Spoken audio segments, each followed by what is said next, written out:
Making it up as you go along takes everything you've got. Take a look at all those comics, he sure has wrote a lot. Larry Hama is his name.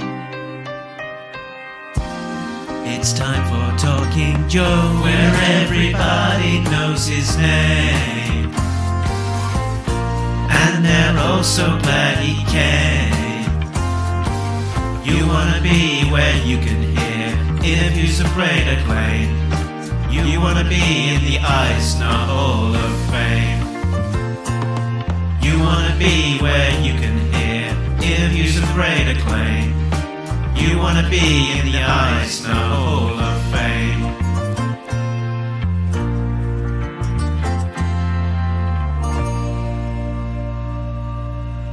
Hi everyone, I'm Tim Finn. I own a brick and mortar comic book shop in Massachusetts, Hub Comics. I also blog at A Real American Book. To my left is the host and mastermind of Talking Joe, Mark Seddon. Hey. You want to tell them about the podcast and the URL? And then we'll start. Yep, so you can find us at talkingjoe.co.uk. That's the website that points you at all the places we can be found. We're on YouTube, on all of your favorite podcast platforms. We release an episode once a week talking about all things G.I. Joe and talking to all sorts of interesting comic creators such as Larry, current creators and also creators from the past like Jim Shooter, Rod Wiggum, all of the greats.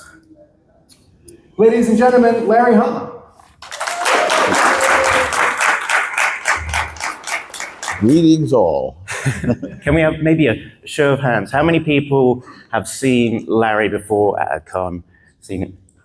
Okay. And how many people this is the first time? Okay, a little bit of a mix. We're going to try and ask Larry some of the less commonly asked questions. So I think we'll skip over the how did you get the G.I. Joe job and how do you write G.I. Joe. We love those answers, but if you want to hear Larry tell us, go back 2 years in the Talking Joe history and watch or listen to our regular podcast episode interview with Larry. Okay, Larry. Recently in G.I. Joe, we had a self-contained issue, a story that was done in 1 in 20 pages, issue 314, drawn by Andrew Cronky, and it came after a bunch of an extended storyline. Mm-hmm. Can we expect some self-contained issues coming up? Do you want to write more self-contained issues? Absolutely. Well, we have one self-contained issue coming up that's a silent issue, not done by me. Okay, But just the plot. I plotted it, and wrote it out, and it's being drawn by somebody else. Okay. Pardon me, but I can never remember people's names because. I know who it is. Should I tell them? Yeah, or is sure. this a secret? No, tell them. The silent issue is being drawn by Chris Mooneyham, who has been doing half of the issues so far at Skyhound. And I really love his work. The stuff is really dynamic and jumps. It doesn't just sit there. But yeah, I'm doing more sort of extended arcs. So I like to break up the arcs with something that's more of an entree, a single contained issue that still introduces characters and is capable of being read as a stand. You don't have to know all this history.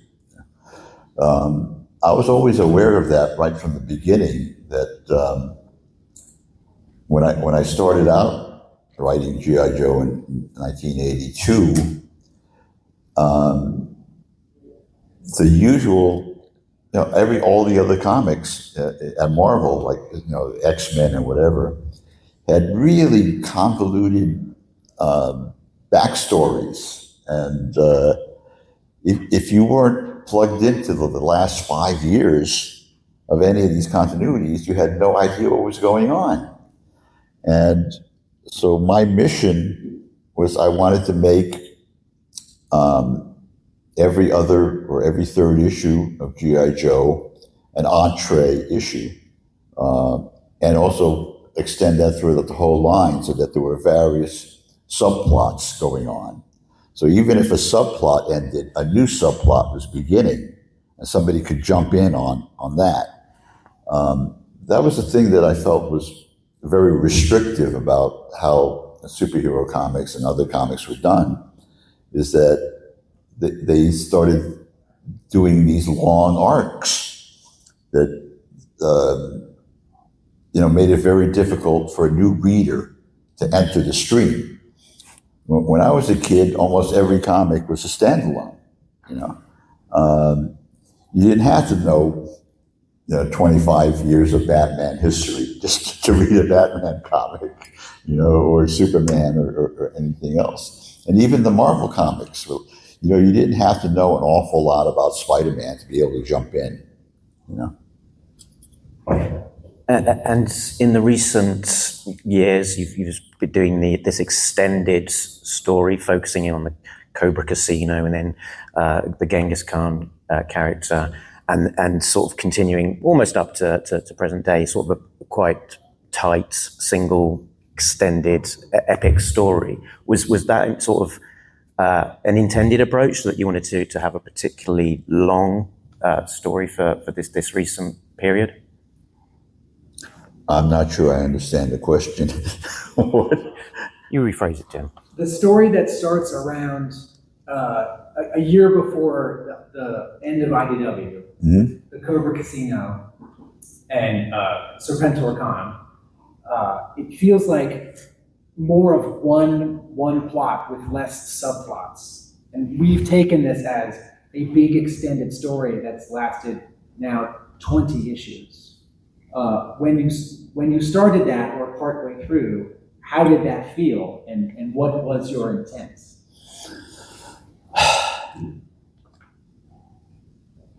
Well, it's very difficult for me to nail down intentions, because I don't, first of all, I've never written an outline in my life. I don't know what happens in the next issue. I don't know what happens on page 5 until I get to page 4. I literally write all this stuff page by page. What I used to do is I would try to get the Joes into a really impossible situation on page 1, and then figure out how to get them out of it by page 22. And by not knowing what was coming next,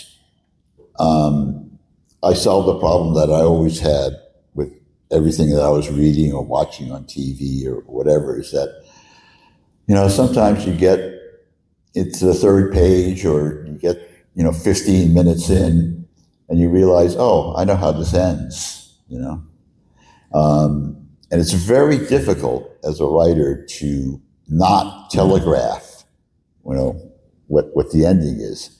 But I figured that if I didn't know the ending myself, I couldn't telegraph it. And it led for more suspense. And I was building that all into the story structure by having the page break at the end of every page, instead of having one panel bleeding over to the next page. That way I could build in a little bit of suspense at the end of every page. My idea was to make everybody have to turn that page, and then at the end, not understanding why the compulsion was, oh wow, it was a real page turner. But it was all designed in. Is there a risk, if you don't know the end, that you write yourself into a corner? So I think of this because Simon Furman, who has written a lot of Transformers comics, at a convention once said he knows the ending because he doesn't want to get to the last page and not know how to get out of it. So is there a risk, if you don't know the end until you get there, that you get to the end and you don't have a good idea? Well, that's why starting at page 1 on every single story is like jumping into the deep end of the pool, you know? But if you don't have that, you get complacent. I mean, and I've had, you know, I got to the end of one story once, and I had all the cobras sinking into a quicksand. And when that story came out, and it came out in a Marvel bundle to all the other Marvel people, Chris Claremont came storming into my office, and he said, "Wait a minute, you had all the bad guys sinking into quicksand in the last panel of the story. How are you going to get them out of that?" I said, "I don't know." You know, and if you go back and look at it in the next issue, you know, they're all out of the quicksand. And nobody commented on it. And that's when I realized, you know, You've got some leeway. yeah, there's some things that people care about, and some people, you know, that if you're invested in a fantasy, you're willing to accept, you know, a lot of, you know, wonky stuff because, you know, you've got so much invested in the core fantasy. And to me, the important thing was the characters. I tried to concentrate on the characters and make the characters as lifelike and accessible as possible. To me, the plot is just, you know, whatever you can hang these characters on. When I was an editor at Marvel, I would ask I would say to all my writers, so tell me, have you ever read Peanuts? And they all go, yeah, well, I've been reading Peanuts since I was a kid, you know? And I say, well, okay, tell me what happens in any one given Sunday Peanut strip. Tell me the plot. And they all go, well, Lucy is holding the football. And Charlie Brown comes running up, and at the last minute, she pulls the football away, and Charlie Brown goes flat on his back. And I said, well, that's just a setup. You know, he used it, you know, dozens of times. What was, you know, tell me the actual plot, and no one can do it, you know. And I would say to them, well, have you seen any of the Harry Potter movies? And they say, yeah. I'd say, well, tell me the plot of any one Harry Potter movie. And nobody can really do that. And it's because I said, you don't go to see the next Harry Potter movie because you said, man, the plot of that last one was bitching, you know. You go back because you're invested in those characters. You like those characters, and you want to spend more time with the characters. And the more you can make the characters be accessible and realistic, the stronger that compulsion is. So my main concern is always about nailing the characters and keeping the characters consistent. That's why most of the Joes are based on people I actually know or knew.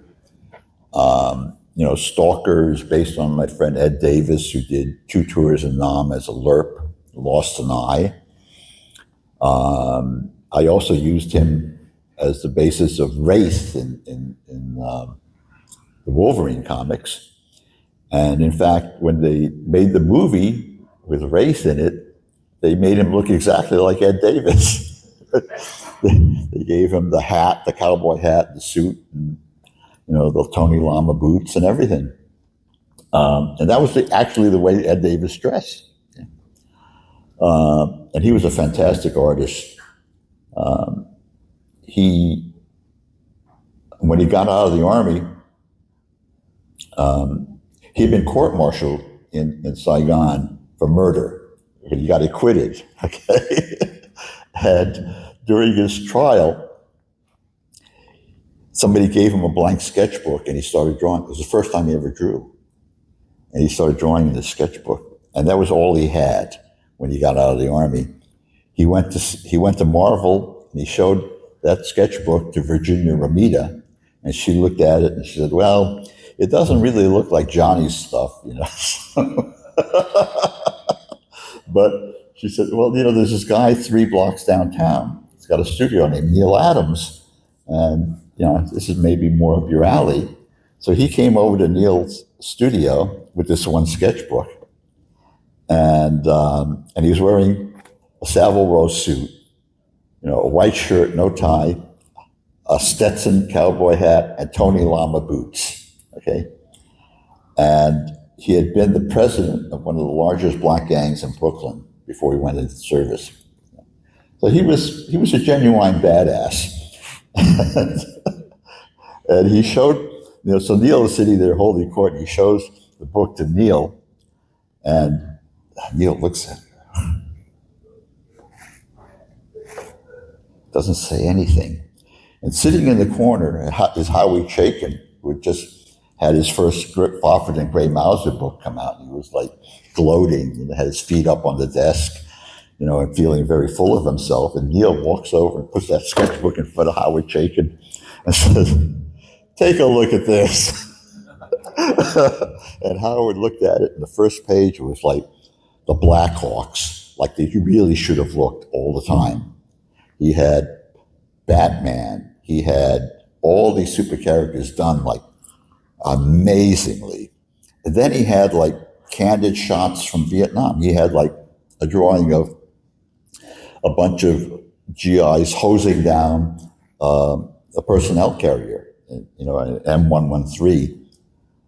And everything was perfect. You know, he had a shot of this old Mama San sitting on a straw mat, squatting on a straw mat. And on her mat, she had like a copy of Penthouse and 2 packs of Salem cigarettes and a bottle of Coke. You know, that was her merchandise. And it was all beautifully, perfectly. This guy had never drawn before in his life. It's totally natural. He could look at something once and draw it photographically. Okay? And Howie goes, who the hell did this? He jumps up. And, you know, eventually they became really good friends. And they started a studio together. But, you know, that's how it was. You know, I don't know how I got off on that track. It's a cool track. Okay. But you know, Ed, he did some work for Marvel. He did some work for heavy metal, and did a lot of advertising stuff with Howard. And then one day he asked to borrow $3,000 off of me so he could go to Central America and be a merc. So that was the last I saw of him. Yeah. Talking of natural talents, maybe, should we? Abruptly shifting gears. Yeah. I've got a good. I've heard this story before, and I'm very pleased to hear it again, and that more people can hear it. Mark, want to ask a G.I. Joe? I was going to segue into talking about natural talents like Ed. Maybe you can tell us about the first time you met Michael Golden and the path to drawing that amazing yearbook that he did. Well, Michael Golden, first of all, I was an editor at DC. This is in the late 70s. And Vinnie Coletta was the art director at DC. And one day he comes into my office and he closes the door and he locks it. And he sits down across from me and he says, kid, I got to ask you a favor. And I was thinking, I'd rather have Vinny owe me a favor than me owe Vinny a favor. Because Vinny was like, you know, one of those guys. And in fact, he got indicted by the New Jersey State Anti-Crime Commission. And they accused Vinnie Coletta of being the head of all organized crime loan sharking activity in the whole state of New Jersey, which would have made him Tony Soprano's boss. You know?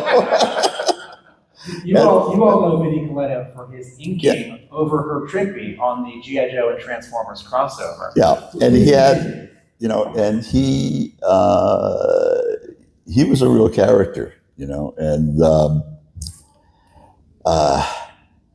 so he says to me, I said, okay, what's the favor? He says, well, there's this kid that goes to my wife's church.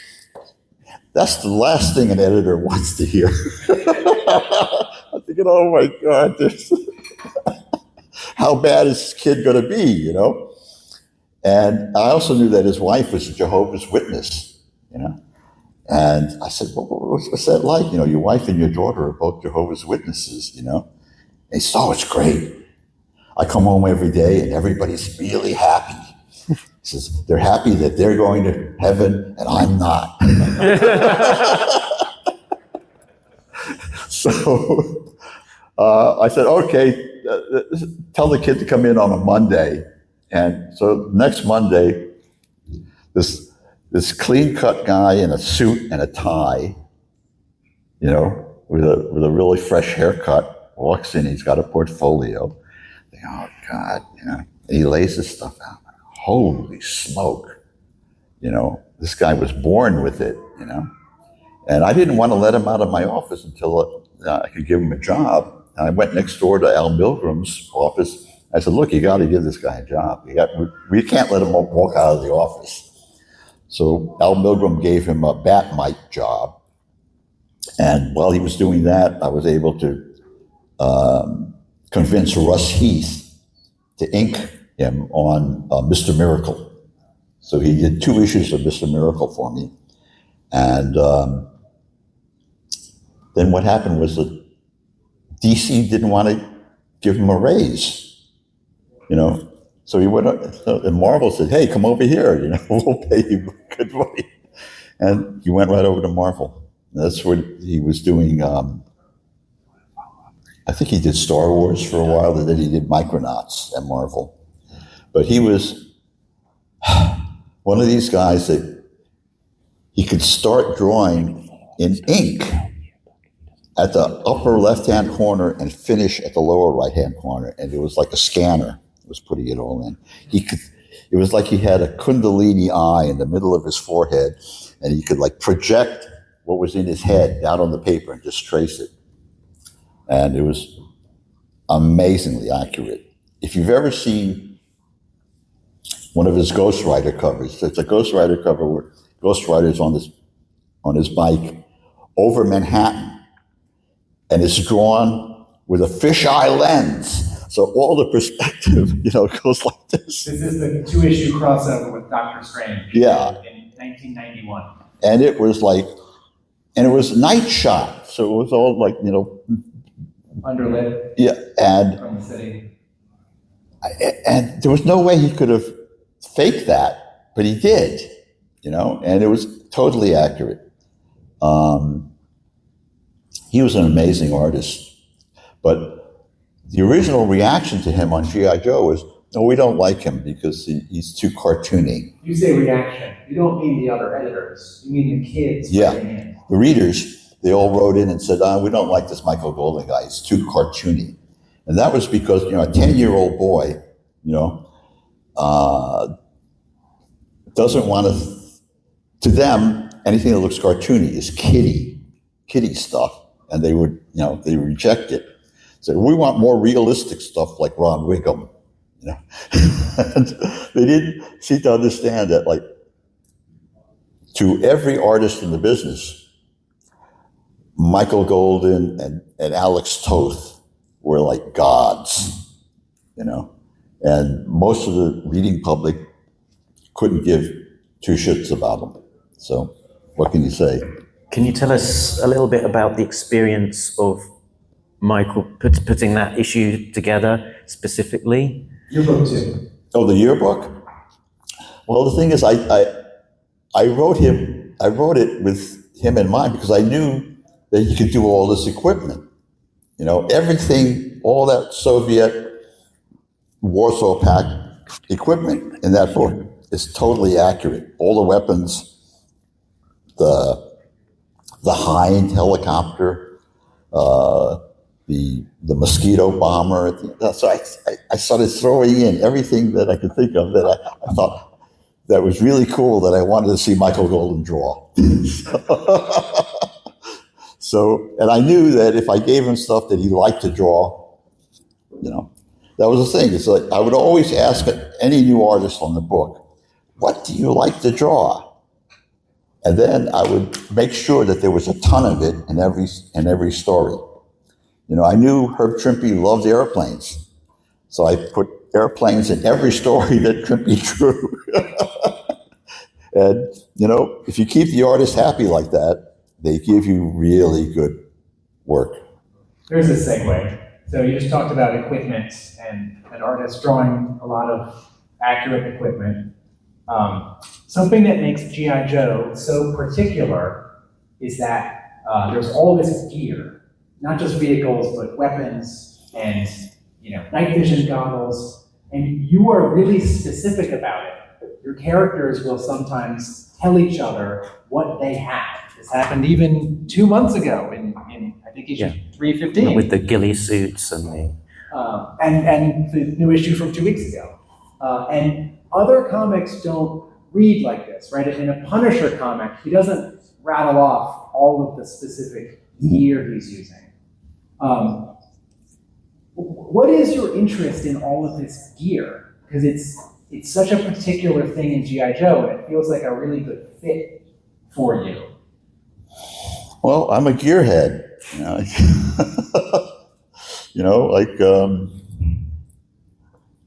I like guns, and swords, and tanks, and all that stuff. I fly flight sims. I fly DCS flight sims. They're the most accurate and the most complicated. I mean, lots of commercial flight sims. They're like arcade games. You just shoot down stuff or fire missiles at stuff all the time.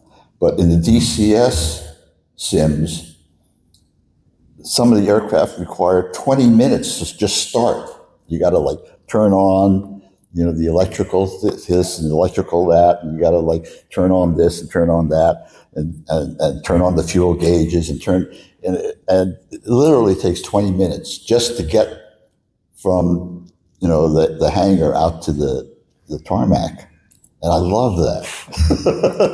And I just like I'm not interested in the dogfight stuff. I like to just get it up in the air and go to the navigation console and plot in all my waypoints and do all the navigation and navigate from one place to another and then fly back to the base and land.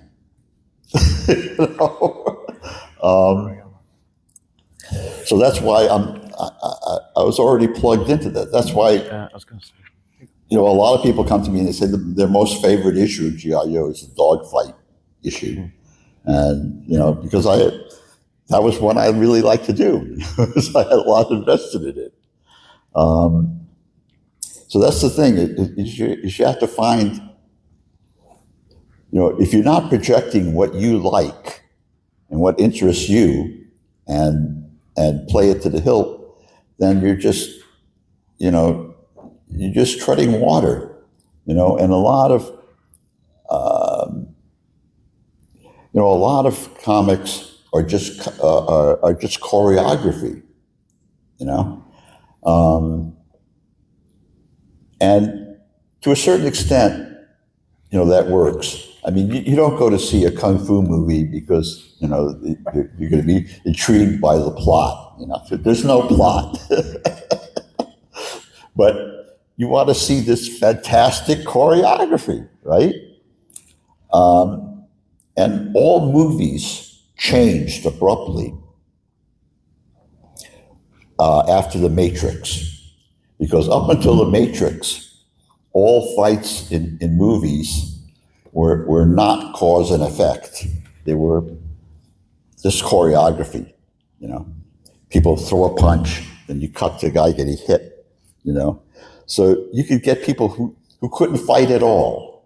And by using these tight cuts and close-ups, make it look like they were competent fighters. You can't do that in a kung fu movie. In a kung fu movie, the audience wanted to see the whole figure and an uninterrupted cut. They didn't want to cut away from the action. That's what they did in The Matrix, go back and look at it, it's put together like a kung fu movie. But on top of the kung fu movie choreography, they had a real plot and likable characters. And after that, you couldn't do the old style fights in movies anymore. If you go back and actually look at these things, you realize that, I think the last big movie that had the old style fights in was Batman Returns, or something like that. And nobody liked it.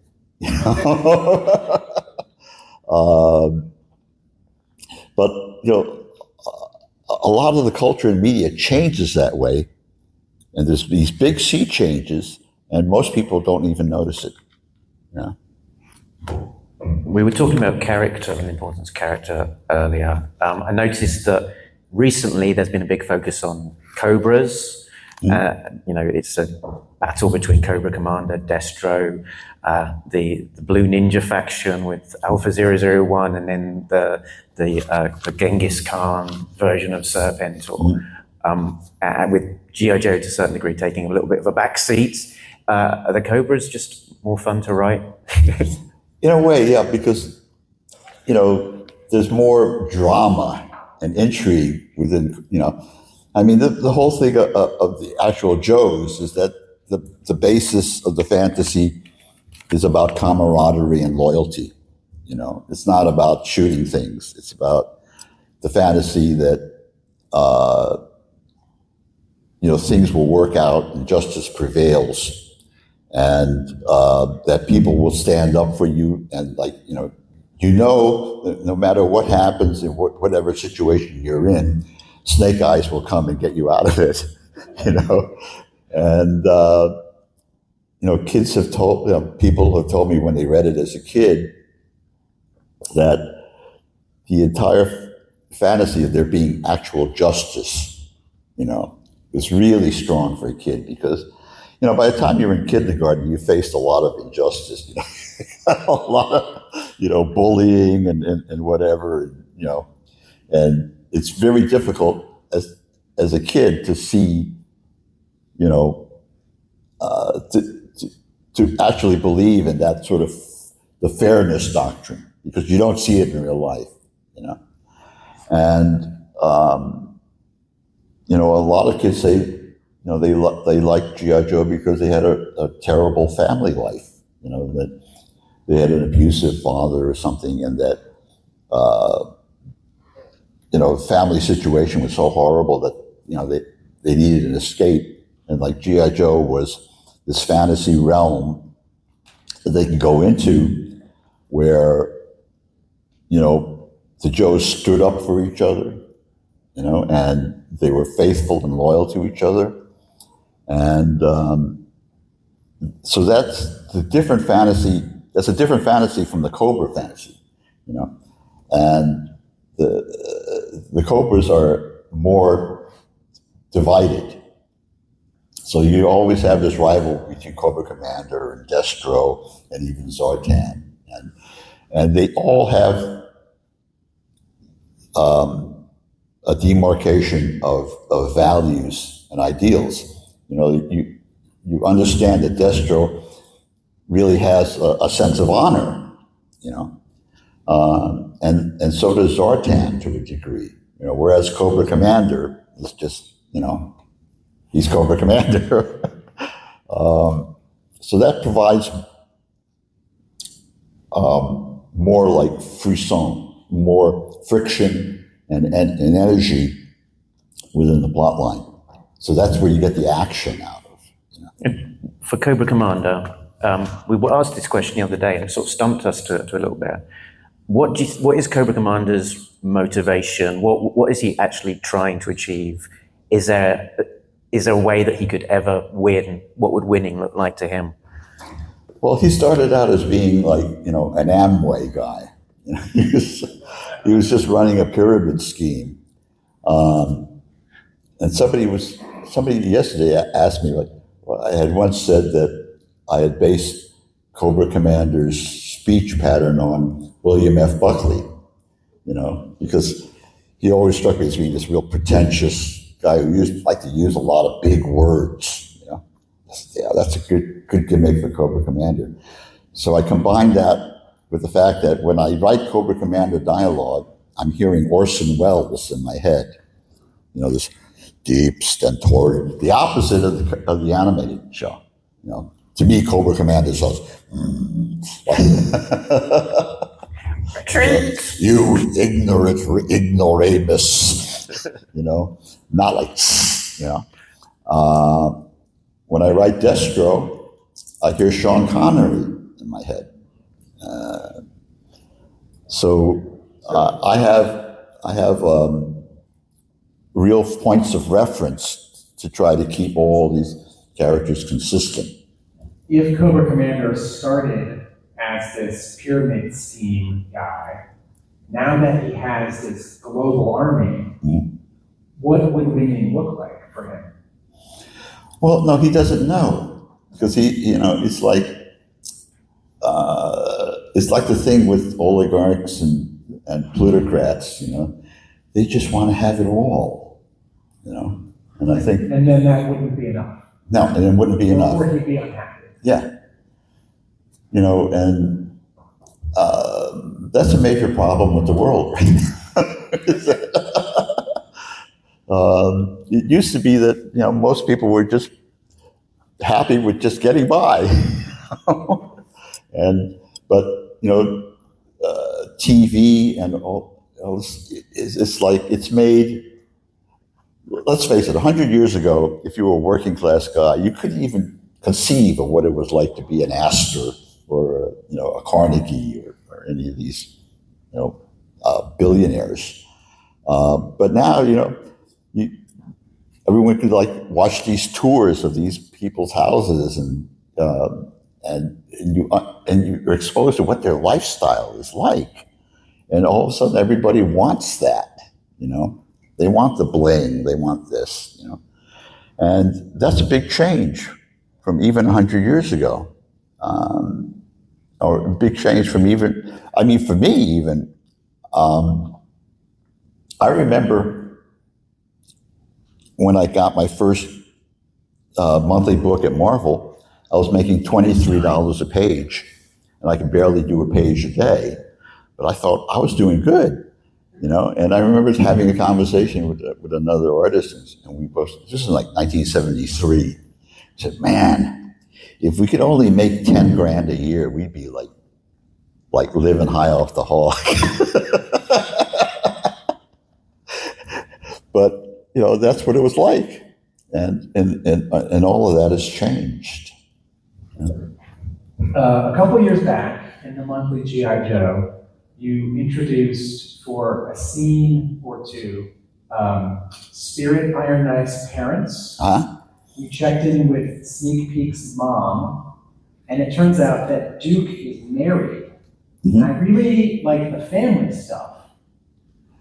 What is the balance? And those three things felt new. What is the balance for this comic where we see them at work, right? The base and the mission is them at work. So what is the balance between the gear and the mission and getting there and family stuff, or this sort of other side? I wanted to flesh out the characters more and show the human side. And, I think I may have gone too far on one issue I did for Devil's Due, where there was like the origin stories of a lot of these Joes. And there was one character had to go, he decided he had to, somebody in his training unit got killed during training.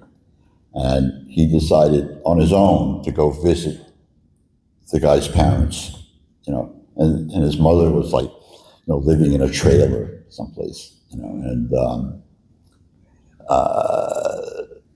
trying to capture that sort of moment, where that's very, it really registers with ex-soldiers, and to go and talk to this person and just like, nobody else ever came and said anything, And I said, yeah, but, and she said, well, were you really close? He said, well, no, not really, but he was in my unit, So it's like a brother, I tried to get stuff like that into it, so that there's an emotional base to the characters, and you understand, their roots and origins. Okay. Sorry? Okay. To me, the most interesting types of characters to do is like explain a character that was sort of like ignored. In the first issue of G.I. Joe, on the control panel on the splash page, you list all the Joes, and at the far end there's one that says "shooter," where the face is obscured. Well, that wasn't in my script. Rick Parker, the letterer, just decided to get brownie points with the editor-in-chief by putting his name on the splash page. And everybody for years kept asking me, well, why isn't Shooter in? So years later, I came up with the idea that on the actual first mission, there was a sniper that was unknown to the Joes that was, along with the mission, incognito, and that was Shooter, and I based her character and her everything on a girl I had gone to high school with me, Jody Craig, who I'm still in contact with, and she has 5 sons, all of whom are in the military. They're all career military. So, when they actually made an action figure of Shooter, and they listed her code name her file name is Jody Craig. I got Hasbro to send her a big box of them, and she was really verklempt. and all of her sons got copies, and it was great. Yeah. Larry, I would love to read a news story set in the first year with the original 13 characters. That's possible. Would you be interested in writing such a story? It could be a single issue. It could be many issues. I think it would make a great one-shot. It's good to plan those in.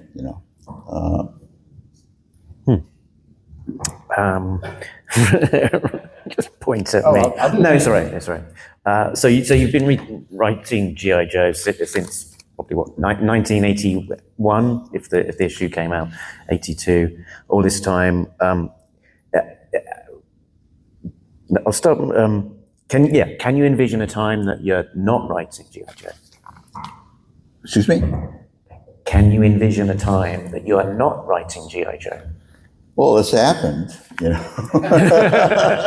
mean, I was always the last person they asked. I was the last person they asked to write the original book. At Devil's Due, they didn't even let me write the main book, Can I rephrase the question?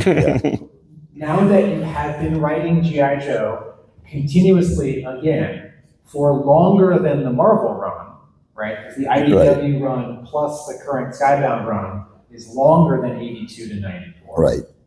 And every month, your editor, whoever it's been, you turn in a plot. Right now, can you imagine a time that you're not writing G.I. Joe? Well, sure. Well, that was simple. I've got a life. First of all, you have to understand that I got into the comics business because I was a Carl Barks fan and I wanted to do ducks. I'm a duck man. Uncle Scrooge and Donald Duck. Yeah, I'm a big Uncle Scrooge fan. I still have Uncle Scrooge comics I bought when I was 7 years old. They're really tattered, but I have all of them. And but when I got into the comic business, nobody was buying funny animals. It was all superheroes. So that's what I had to do. The last comic I ever wanted to do was a military comic, but that was the only thing on the table. So I took that. Literally, if they had offered me Barbie, I would have taken Barbie, and I would have given it my best shot. You know? So I said, well, I got this military book to do. I'm going to give it my best shot. And also, I felt compelled that I didn't want there to be a military book aimed at kids that was written by some, armchair general. I didn't want to lie to the kids. I never promised anybody a parade. In the last issue of G.I. Joe, I made it all very clear, that, look, you're not going to get a parade. Most of America is not going to even care that you did this. But, you will never in your life have friends and comrades like you had in the service. Or,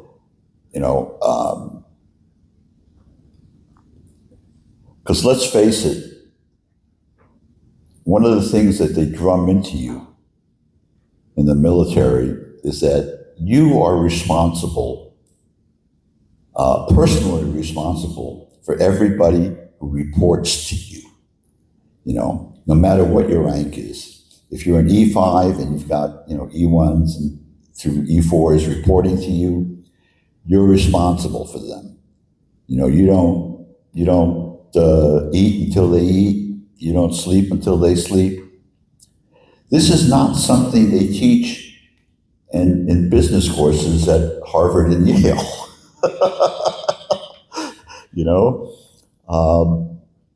The other thing they drummed into us constantly was, don't be a hero.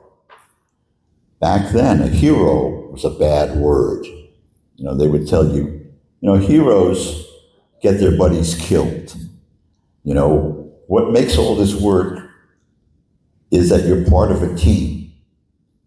And the highest compliment a soldier can give to another soldier is to say to him, you did your job. That's what's expected of you, and you did it. And the recipient of that knows that, and that's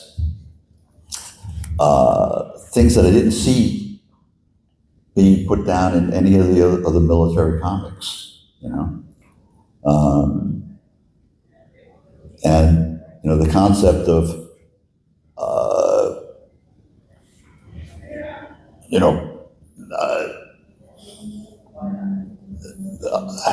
the whole concept of heroism is so strange, that it's like, and people don't understand that nobody throws themselves on a grenade for God and country.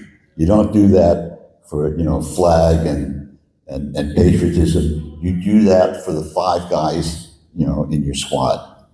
You do that because, they're your family, and it's personal. So, so that's why there's no flag waving in G.I. Joe, but there's a reinforcement of the whole concept of camaraderie and loyalty. And I think that was really important. I tried to stress that in the final issue of the Marvel run, in 155. But the letter from Snake Eyes. And a lot of that was based on some of my experiences. I actually had somebody spit on me at an airport, called me a baby killer. And that was, I was going home on leave, and it was at LaGuardia Airport, and there were they used to have these porters, they were like sky caps, they called them. And one of them came over to me and he said, you can't go home to your mom looking like that. and he took me into their dressing room area, and they took my khaki shirt and cleaned it up and ironed it and sent me on my way. And I never forgot that. If the concept of heroism was strange then for you, does the subtitle "A Real American Hero" have you ever bristled at that? Is that too strong a word? Yeah, I felt, I just bit my tongue on that and just let it slide. Lots of times they would like throw flags on the covers, to me, this flagrant flag waving stuff seemed disrespectful. It occurs to me when you had said you didn't put any flag waving in the G.I. Joe, you mean metaphorically and literally. Yeah. But I did do that one scene where Roadblock stops this guy from burning a flag in the embassy, and the guy says, "Yeah, but why are you getting at me for? There's all these other guys stealing typewriters and stuff, And Roadblock says, "Well, nobody ever died for a typewriter." That sort of really hit home for a lot of people. Shifting gears slightly, a cousin of G.I. Joe is Nth Man, 16-issue Marvel series, cut down before it could reach its full 24-issue run, but Larry did get to tell the whole story just a little shorter. I don't know if you folks noticed this, but the Nth Man, John Doe, just showed up for the first time in print in decades in a Marvel Deadpool comic. Deadpool kills the Marvel Universe yet again, issue number 1, written by Cullen Bunn. Larry, how does it feel that Deadpool, a character you've written, killed a version of John Doe the Nth Man, a character you created? Well, it's weird. I actually wrote the first encounter between Deadpool and Wolverine. Right. And at that time, I didn't really know anything about, Deadpool hadn't been around all that long, But, after you've written one page of Deadpool, you sort of just get into it. You realize, oh, there's no way I could be over the top with this. I like writing Deadpool just as much as I like writing Sabretooth. Because Sabretooth was the same. If there wasn't anything you could do that people would go, oh, that's way over the top. I think that's what makes those characters interesting. So to circle back, someone else killed a version of, because it's the multiverse, the Nth Man. Yeah. How did that make you feel? I don't care. I'm just fishing for a good punchline. Because look, what is death in comic books? When I was an editor at DC, people wanted to kill off characters all the time. Now, how many times did Wonder Woman's boyfriend get killed? Things like that. And all the new fledgling writers always think that, I could sell a lot of books by killing off a popular character. I just never liked that. I figured if I was assigned to a book and I wasn't going to be the permanent, writer or artist on the book, that I was just a caretaker, and it wasn't up to me to kill off creations, and almost all the characters that I created in Marvel were killed off, Rage and, all the others. So I'm used to it. So Rage was on your Avengers run. Yeah. Okay. Some of them got better. So some of them got better. All right. So this is, we're in June 2025, issue 317 of G.I. Joe. Came out a few weeks ago. Just so we can stick a pin in this moment, Larry, what issue have you most recently plotted or scripted for Skybound? Number 323.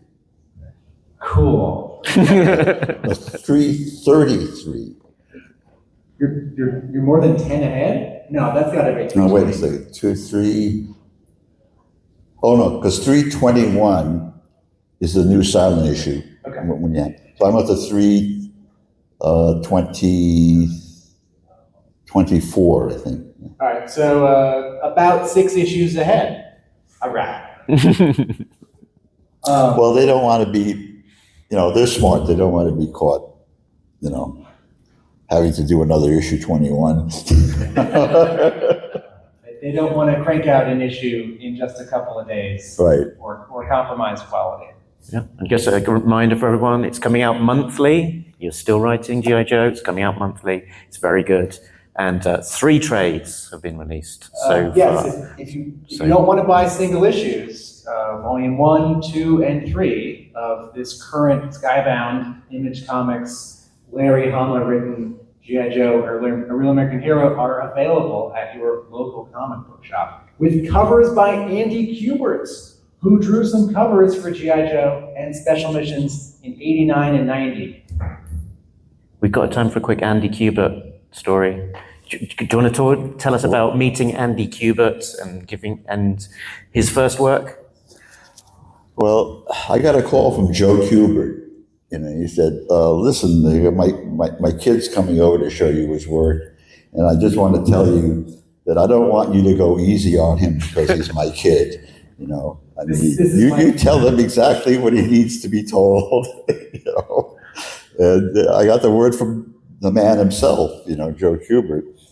And so Andy comes in and he shows me his stuff, and I basically I gave him work, but I basically made him redraw like about a third of it. And a lot of people resent that at first. I had one guy, who I did a portfolio review for him when he was just starting out, and I reamed him a new one, and he went away and he said he hated my guts for 10 years. But one day he figured out that everything I had told him was right. That when he went back and looked at it, he said, "Yeah, that was what was wrong with the stuff." And I've had guys come in, they show me their stuff, and I tell them, it's not really going to go anywhere. And one guy said, "Well, I showed the same work to 10 other editors, and they all said I was really terrific." And I said, "Did any one of those 10 editors give you a job?" And they said, "No." And I said, "Well, they were blowing smoke because, they didn't want bad vibes, and they just wanted you to get out of their office, And I said, "Look, I'm not just telling you what's wrong with the stuff. I'm spending precious time explaining to you what is wrong with the stuff and how to correct it. And if you can't appreciate that, I don't know what to say." Look, I sat next to Neil Adams at his studio for 3 years. I watched him, tear apart everybody, and plus he was tearing me apart. He would tell me exactly what was wrong. Sometimes I was drawing something once, and he was standing behind me eating a cookie and going, I said, "What's wrong?" He said, "I guess you haven't memorized the 16 planes of the nose yet." And then he walks away. And I turned around and said, "Neil, what are the 16 planes of the nose?" And he came back and he made a diagram and explained it all. Neil did that. He just didn't tell you, "Oh, it sucks." He actually sat down and, guys would show him the portfolio, and he would make tracings and, do the corrections on the pages. And one day this teenage kid named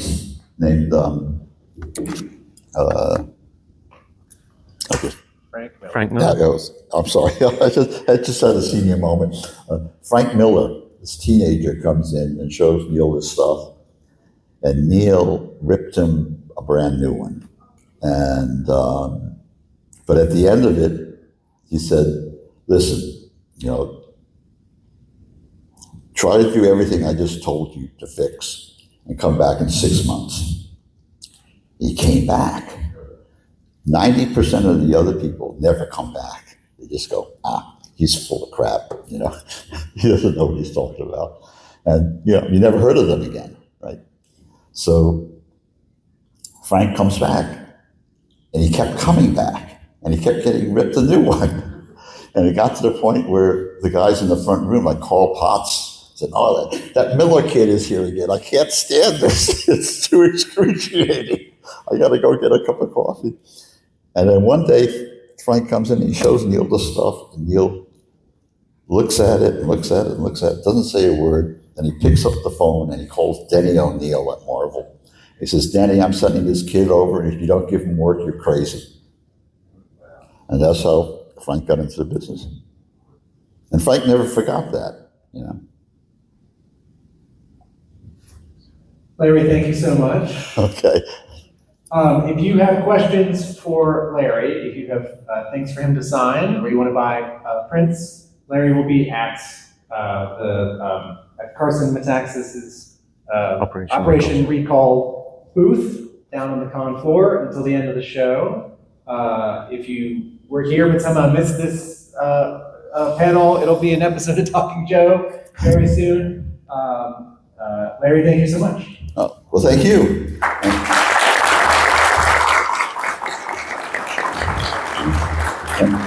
And thank you all for coming. I appreciate it.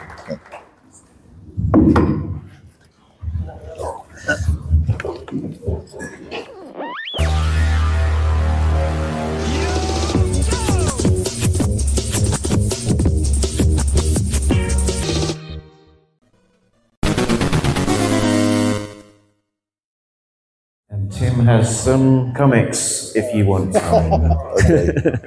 I got to go back. Yeah, I got to go back and get some lunch.